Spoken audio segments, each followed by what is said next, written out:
There are moments in life when the world around us begins to blur, when what once made sense no longer holds meaning. And in the silence between heartbeats, a strange longing rises. Not for more, but for something else. Helena Petrovna Blavatsky stood at the threshold of such a moment.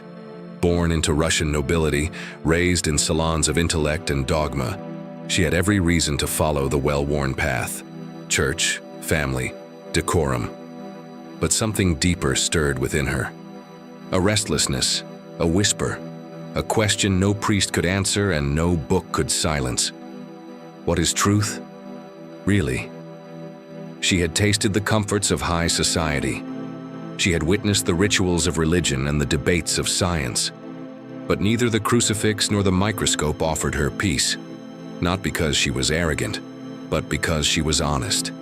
And in that honesty, she felt a wound, one that many of us know too well. How many times have you felt it? That quiet ache, the sense that something vital is missing, not out there but inside. That despite our success, our possessions, our knowledge, something essential remains untouched, unnamed, unknown. Blavatsky felt it too, and she refused to numb it. While others settled into certainty, she leaned into mystery. She abandoned the salons. She closed the holy books. She turned her back on all that was expected of a woman of her class and walked into the unknown. But why? What compels someone to leave everything behind? Language, land, name, identity, and embark on a journey across oceans, deserts, and mountains?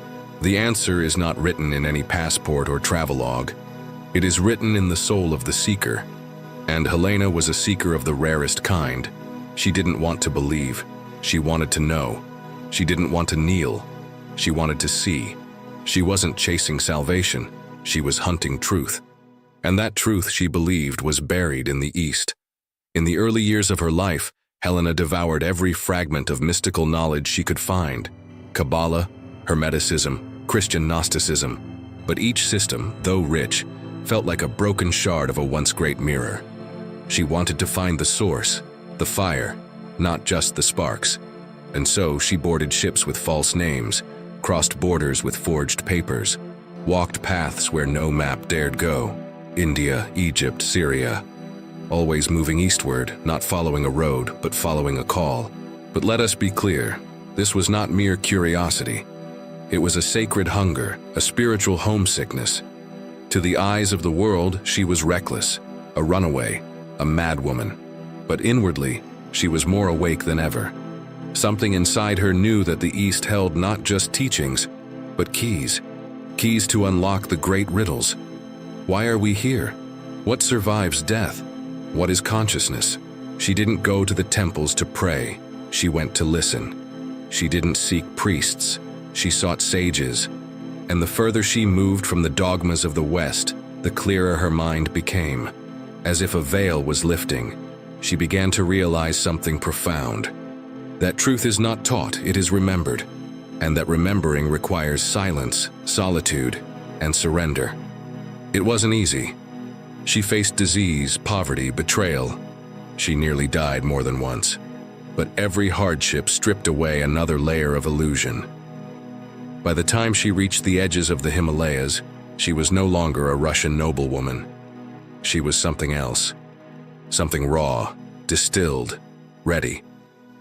Ready for what? Even she didn't know. But she could feel it pulsing beneath the surface of her being. Something ancient. Watching. Waiting. Was it destiny? Karma? Or perhaps simply the answer that comes when the question is finally pure?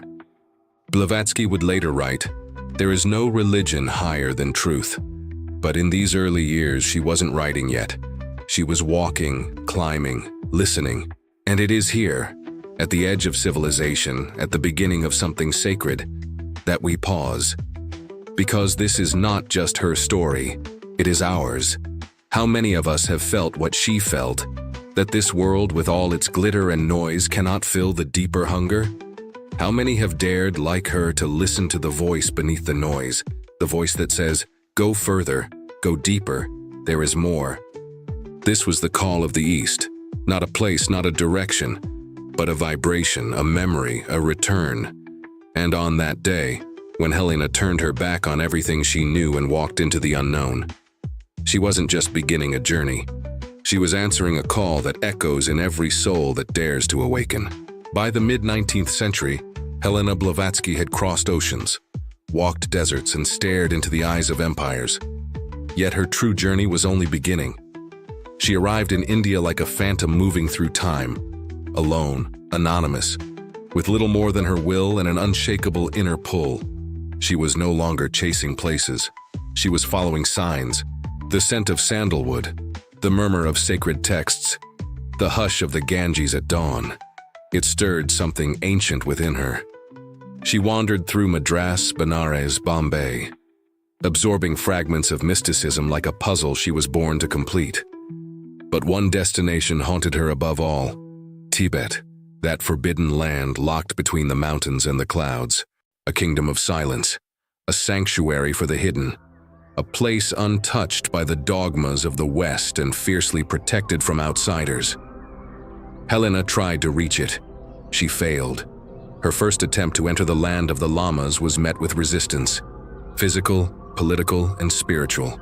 She was turned away, ill, weakened, and alone.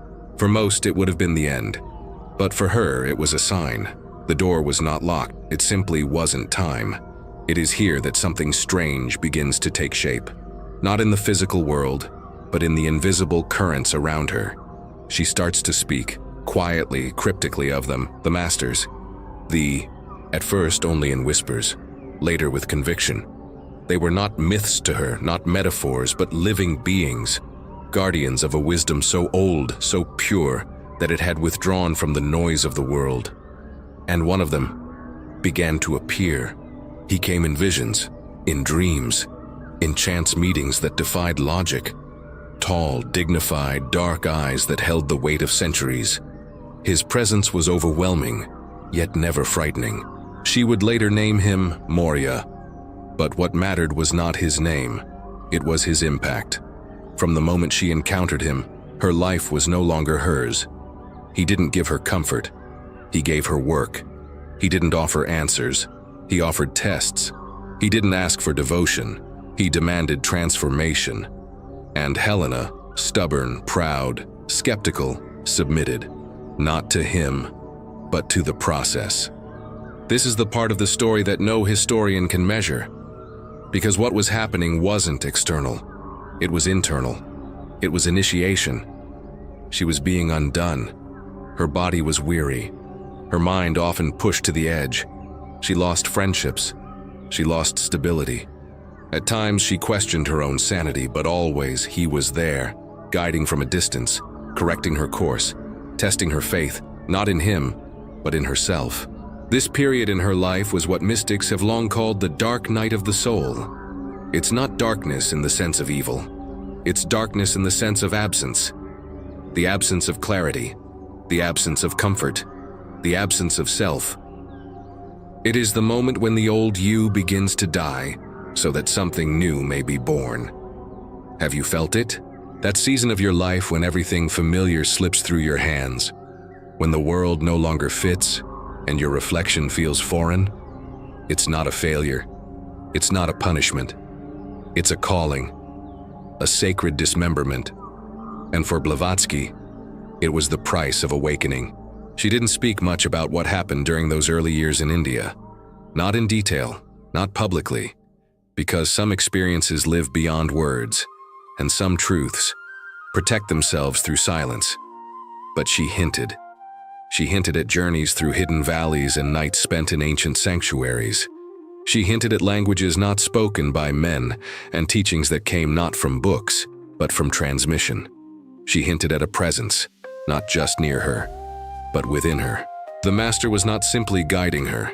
He was awakening something latent, a memory, a purpose, a vow taken long before this lifetime. By the time she left India, she was changed. She had not yet reached Tibet, but Tibet had already begun to reach her. What she sought was no longer behind gates or guarded by terrain. It was rising from within, as if her soul had remembered its shape. And so she continued, not because she had found the truth, but because she had found the path. And once the path calls you, truly calls you, there is no going back. This is something that only those who have crossed the threshold can understand. That at a certain point in life, often in the second half, when the masks begin to slip and the noise begins to fade, we start to hear it. A whisper, a tug at the center of the chest, not regret, not nostalgia, but summoning. It asks nothing and yet demands everything. It has no words, and yet speaks directly to the soul. It is the same call that led Helena away from society, from comfort, from certainty. The same call that guided her through disease, through exile, through ridicule. The same call that led her not to a place, but to a presence. And perhaps, just perhaps, it is the same call you are beginning to hear now. No official document records the moment Helena Blavatsky crossed into Tibet. No map confirms her path. No witness could describe her entry. And perhaps that is exactly how it had to be. Some doors do not open with permission. They open when the soul is ready. And Helena, after years of wandering, breaking, listening, was finally ready. It is said that her passage into the forbidden land came not through gates, but through grace. Not by force, but by alignment. She was no longer seeking Tibet as a place on a map. She had become a vibration that Tibet could receive. And somewhere, in that vast and veiled land between clouds and peaks, she arrived. The air was thinner, the silence heavier. Every step echoed not on the ground, but within. The Himalayas did not welcome her with banners or ceremony. They welcomed her with stillness. And it was here that Helena Blavatsky encountered something more profound than teachings or temples. She encountered the void, not emptiness in the Western sense, not nothingness, but the sacred emptiness of space that holds everything. The womb of the universe, the place from which all arises and to which all returns. She was no longer surrounded by noise, by cities, by explanations. Now there was only mountain and sky, rock and wind, silence, and the self. But it wasn't the silence that startled her.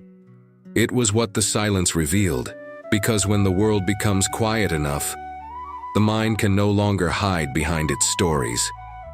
All masks fall, all titles dissolve, and the ego, so carefully constructed through years of identity and opinion, begins to tremble. She had come seeking wisdom, but what greeted her first was unlearning. The monks she encountered in the hidden monasteries of Tibet were unlike any teachers she had known. They asked no questions. They offered no answers. They simply were, present, grounded, awake. They moved like still water. Their words, when spoken, carried the weight of mountains. And Helena, who had once stood proudly against theologians and scholars, now found herself quiet, not silenced by suppression, but stilled by recognition. She realized, perhaps for the first time, that to learn the invisible, one must first forget everything they believe they know. The teachings were not lectures. They were conditions. They were atmospheres. And in that rarefied space, something began to happen inside her. The thoughts that had once rushed through her mind like rivers slowed. The narratives she had clung to, about who she was, where she came from, what she had to prove, began to unravel. She was not becoming someone new. She was ceasing to be. Day by day, ego peeled away. Not in drama, but in dissolution. She began to see that the self she had defended so fiercely was never solid, only a mirage formed by memory and desire, and in its place was silence. Pure, alive, expansive silence. It didn't offer her praise. It didn't grant her comfort. But it gave her something infinitely more valuable: clarity. She saw that the noise of the world, its ambitions, arguments, even its philosophies, was a barrier to true perception. The real teachings weren't in the texts. They were in the wind, in the gaze of a lama who had stared into eternity, in the ritual of making tea without hurry, in the breath. And slowly, Blavatsky began to vanish. not in body, but in form. The woman who had arrived as a seeker, a rebel, an intellect, began to dissolve into something softer, deeper, emptier. And yet, in that emptiness, she found herself more full than ever. She no longer needed to conquer knowledge. She needed to receive it. She no longer tried to define truth. She let truth reshape her. And this was the first true initiation, not given by a master, but by the void itself. A stripping away of illusion, a rebirth in silence. And perhaps this is why the masters allowed her in, because she had proven, not with words but with surrender, that she was ready to forget. And only when one forgets who they think they are, can they remember who they have always been. This is the lesson that many of us avoid, even as we age. We cling to the stories of our lives. We guard our identities like fortresses. But what if the soul is asking us to let go? What if the true awakening comes not from acquiring more books, more beliefs, more titles, but from laying it all down and standing bare before the infinite? In Tibet, Blavatsky did not become enlightened, but she stepped into the current of something vast and ancient, something beyond understanding. And in that current she disappeared. There, in that great silence, Helena began to vanish, not as a loss, but as a beginning. Because when the ego dissolves, when the noise dies down, when there is nothing left but awareness itself, that is when the real journey begins. There was no ceremony, no proclamation, no rite of passage marked in the sand. And yet, somewhere between the chants of the lamas and the silence of the snow-covered peaks, Helena Petrovna Blavatsky became a Buddhist, not in name, not in affiliation, but in essence. She did not adopt robes, she did not shave her head, she did not kneel before statues or memorize sutras for recognition. Instead, something much deeper unfolded. She began to see as the lamas saw, not through the lens of doctrine but through direct perception. What the Western world called mysticism, the monks called clarity. What others called faith, they lived as experience. She lived among them for a time that she never clearly defined, perhaps intentionally. Time in that realm was fluid, immaterial. Days passed in meditation, rituals, silence. Nights unfolded under star-blanketed skies, in conversations that dissolved the boundaries between self and cosmos. She absorbed teachings not from scrolls, but from presence, from gestures, from stillness, from paradox. At the heart of these transmissions was a name she came to revere. Vajradhara, not a god, not a myth. Vajradhara is the embodiment of the highest wisdom in Tibetan Buddhism, the source of the esoteric doctrine, the primordial Buddha, the still center beyond time and form. Through his image, through mantra, through symbolic vision, Helena was introduced to truths that Western science had no vocabulary for. From the Mahayana school, she learned of compassion as the heartbeat of reality, not as sentiment but as law, that all beings are linked not through suffering, but through the potential to awaken, that to walk the path is not to escape the world, but to serve it, silently, from within. She studied impermanence, not as a concept, but as a lived experience, to watch thought arise and pass, to feel emotion bloom and dissolve, to understand that all phenomena are fleeting shadows on the wall of the infinite. And above all, she was introduced to the mysterious truth of shunyata, emptiness. But it was not emptiness as void. It was the luminous, open, interdependent nature of all things. Nothing is fixed, nothing is isolated. All is process, relationship, flux. These were not beliefs to adopt. They were doors. And Helena walked through them, not once, but again and again.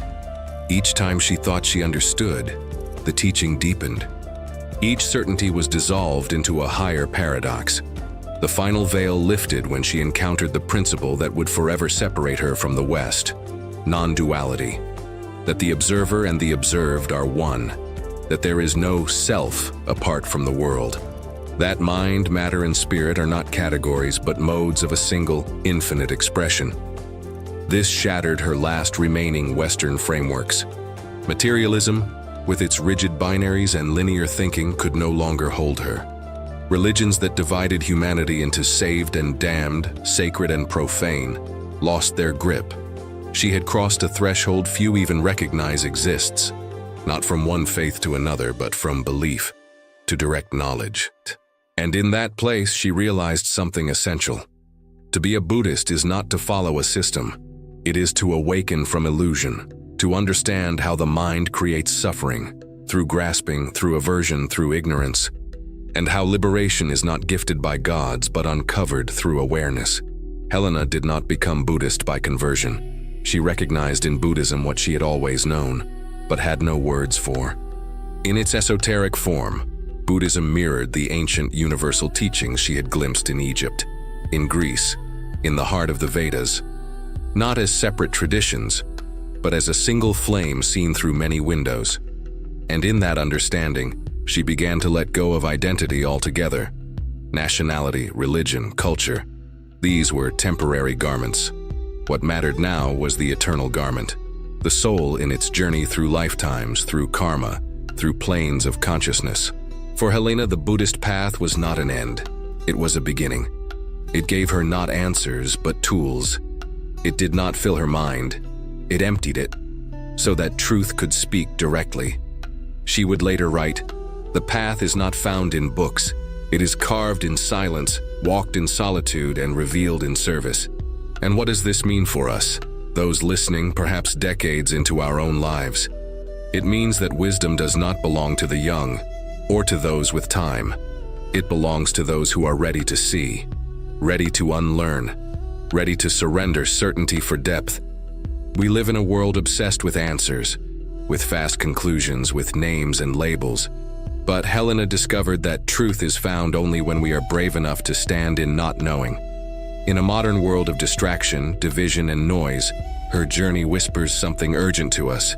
We've been looking outward, but the door was always within. To be Buddhist, she learned, was not to belong to a group. It was to wake up from the dream of separation. And in that awakening, she didn't find a religion. She found herself. Helena Petrovna Blavatsky never saw herself as a follower. She wasn't built to kneel.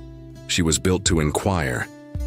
And so, when she finally began to describe herself as Buddhist, it was not a confession. It was a statement of alignment, not to a church, not to a dogma, but to a vision, timeless, universal, liberated from form. She embraced Buddhism not as a religion, but as a philosophy of consciousness, a map of the mind, a tool for awakening. And more than that, she saw it as a surviving branch of something even older, a primordial wisdom that had once flowed through Egypt, Chaldea, India, Greece, before men built altars, before they carved lines in the sand. She called it the ancient wisdom. Others called it the perennial philosophy. And to her, esoteric Buddhism was one of its purest remaining expressions. This was not a Buddhism of rituals and robes. It was the hidden core, veiled behind the outer teachings, passed silently from master to initiate. In it she found not beliefs to defend, but laws to observe. Not commandments from a god, but patterns woven into the fabric of existence itself. She spoke of karma, not as divine punishment, but as the most elegant of natural laws. Cause and effect, action and reaction, extending beyond the physical into thought, intention, energy. In the West, morality had become fear-based, rooted in heaven or hell. But Blavatsky learned that in the East, accountability was internal.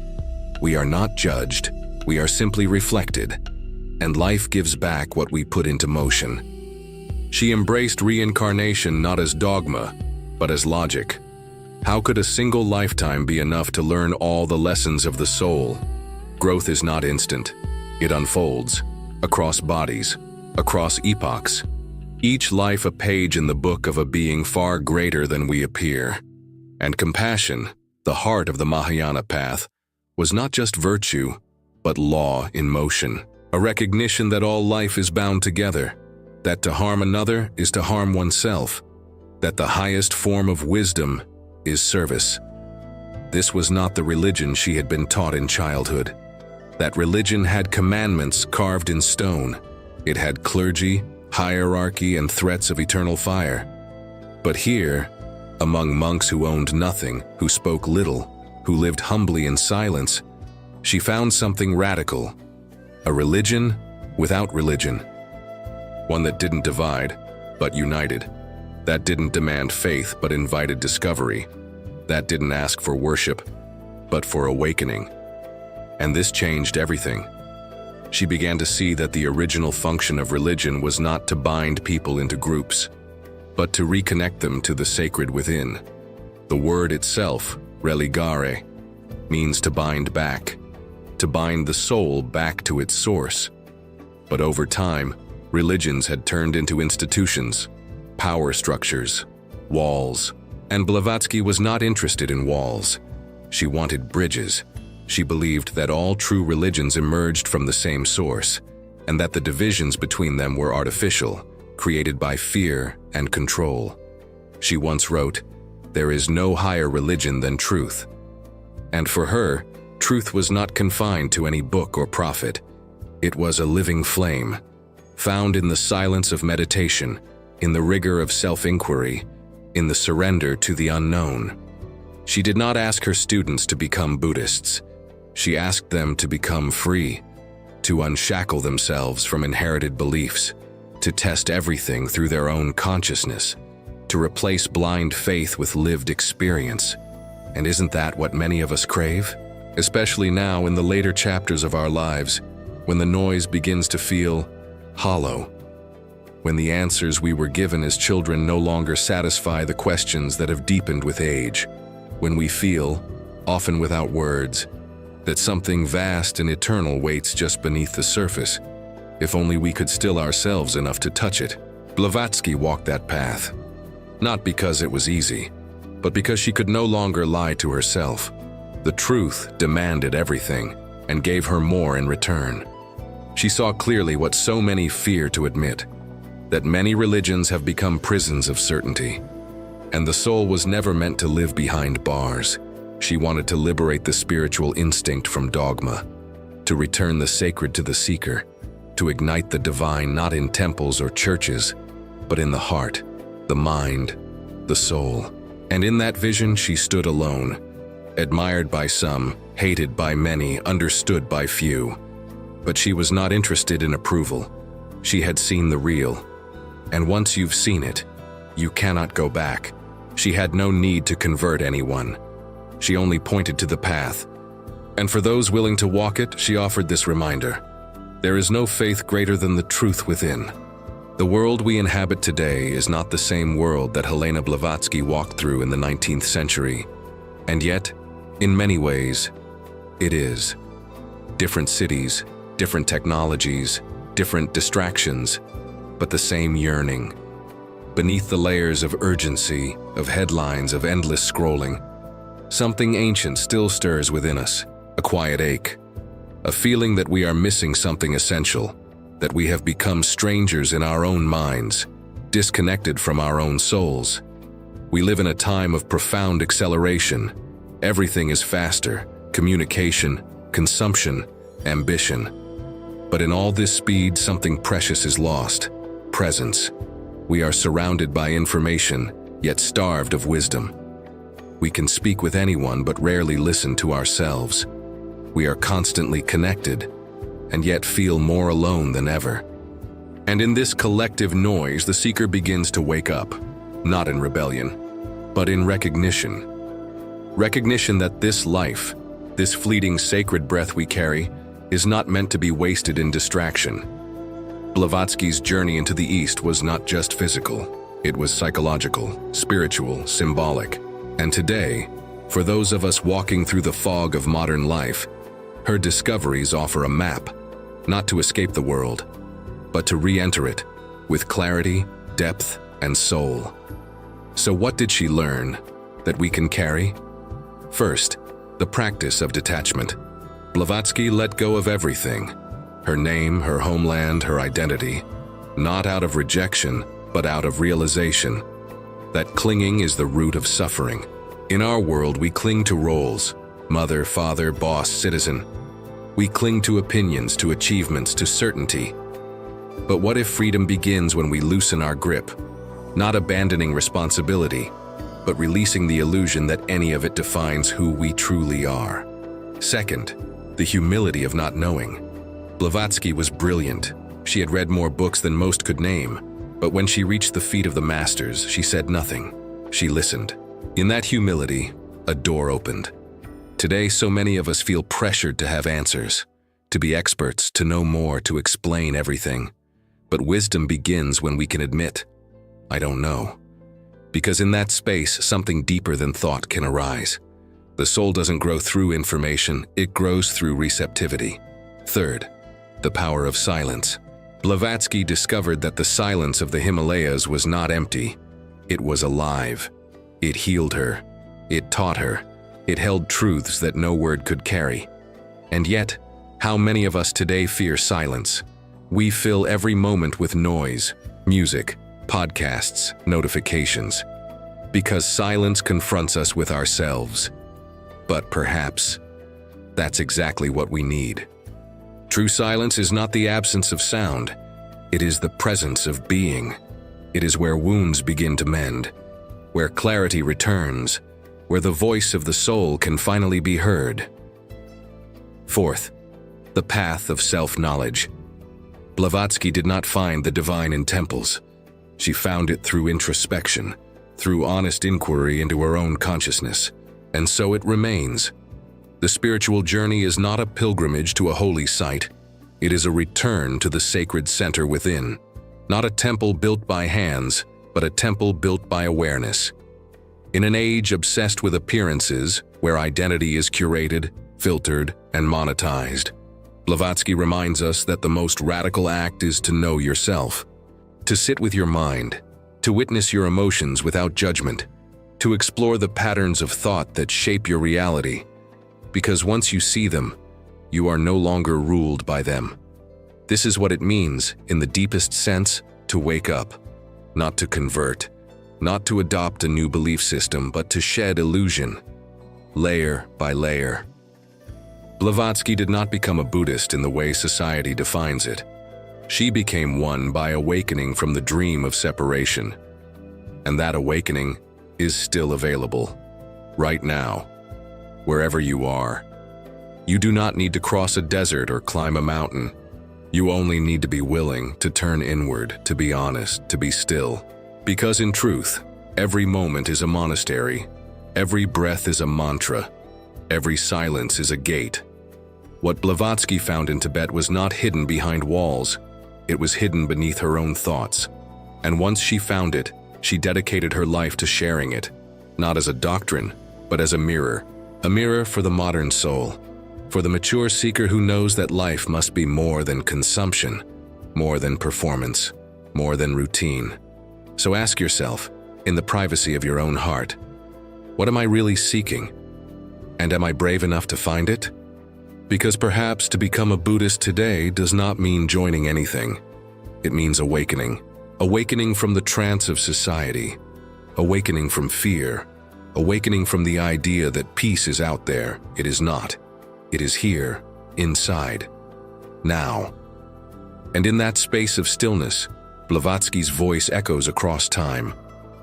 The doors of wisdom are always open, but we must first become quiet enough to notice them.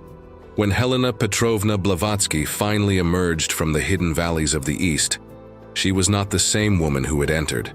Something had been stripped away, and something far older had awakened.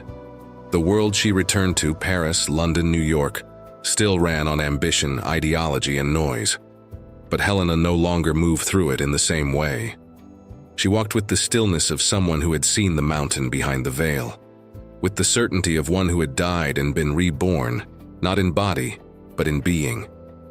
She carried no credentials, no certificates, no formal titles. But what she brought back could not be measured in parchment. She brought presence. She brought vibration. She brought the unseen. The teachings of the East were no longer external to her. They lived within her.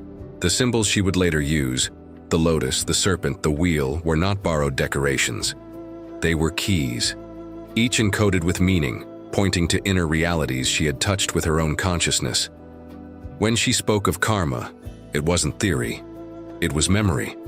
When she spoke of reincarnation, it wasn't speculation, it was the structure of her very breath. And when she spoke of the masters, many scoffed. Delusion, they said, fiction, fancy, myth. But Helena no longer needed to explain. Because the true initiate knows, truth is not proven, it is lived. And she had lived it, in caves of silence, under skies older than empire, guided by hands most would never see. Oh, she began to build, not a church, not a sect, but a movement, subtle, global, subversive. She called it the Theosophical Society, but it was more than an organization. It was a carrier of codes, a modern vessel for ancient currents. Its foundation was not political, it was esoteric. The very DNA of the society was infused with the principles she had absorbed in Tibet: universal brotherhood, hidden knowledge, the awakening of the inner eye. To the outer world, it looked like lectures, writings, study groups.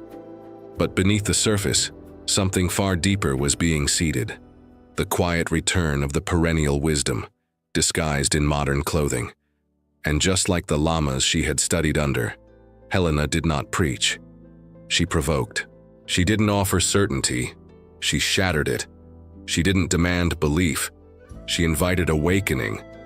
And for that, the world reacted as it always does when faced with the unfamiliar. Many misunderstood. Some mocked. Others feared. They called her a fraud, a madwoman, a sorceress. Because she did not fit into their categories. She could not be pinned down, labeled, or explained. And in truth, she never tried to be. She knew that her mission was not to be understood, but to plant a seed that would grow silently in the hearts of seekers across generations. She once wrote, "My temple is the universe. My altar is the awakened human heart." She saw the sacred not in rituals but in perception, not in obedience but in awareness, not in the repetition of ancient forms, but in the resurrection of ancient truths. And that's what frightened the establishment. Because she wasn't creating a new religion. She was dismantling the illusions of all religions, revealing the golden thread that runs beneath them all. That thread, she said, is consciousness itself. The same wisdom that shone through Buddha, Christ, Krishna, and countless unnamed sages lives in us, dormant, waiting, longing to be remembered. Blavatsky's legacy was never about creating followers.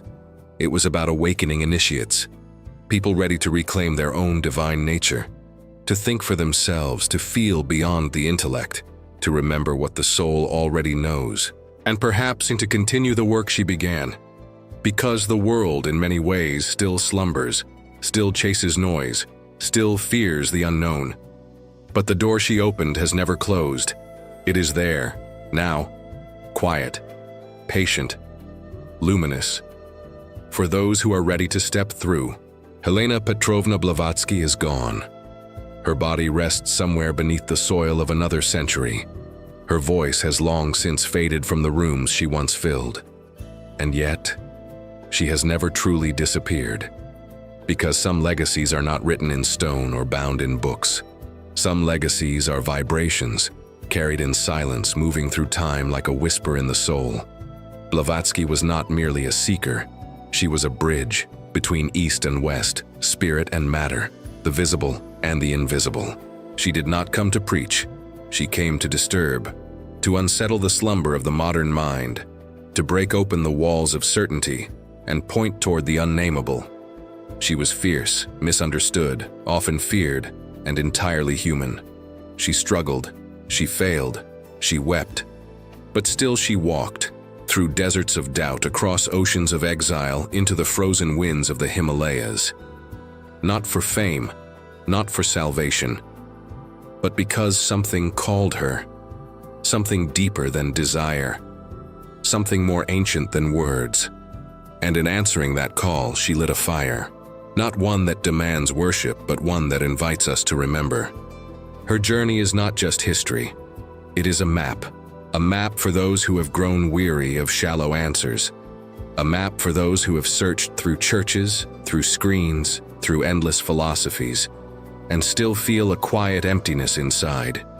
She teaches not through dogma, but through example. She teaches that the path is real, that initiation is real, that the soul, when called, will not be silenced, and that beyond all illusion, beyond titles, roles, systems, and fear, there is something waiting. Some call it truth, some call it the self, some call it God. She called it awakening. And when she declared herself a Buddhist, she was not joining anything. She was stepping into the fire of her own transformation. She had not changed religions. She had changed realities. She had crossed the threshold from belief to direct perception, from theory to being. And in doing so, she became something rare, a woman who burned her own illusions so others might see their own shadows more clearly. That is her legacy. Not the institutions built in her name, not even the books she left behind, but the spark she planted, in minds willing to see, in hearts willing to feel, in souls ready to return. Because that's what all true teachings do. They do not give you answers, they give you yourself. So perhaps in these last few minutes, something has stirred within you, a memory you cannot name, a longing too subtle to explain. Maybe it came as a pause, a breath, a quiet ache, a sense that there is more, and you've always known it. That is her whisper. That is the echo of her footsteps, still walking beside us. Because her story is not over. It is ours now. You don't need to travel to Tibet. You don't need to abandon your life or renounce the world. You only need to listen, deeply, honestly, bravely. Because the call that reached Blavatsky's soul over a century ago, the one that pulled her across continents, through ridicule, through fire, is still echoing today. And maybe, just maybe, it's reaching you, not through thunder, but through the soft, trembling silence inside your chest. The question is no longer whether it's real. The question is, will you follow it?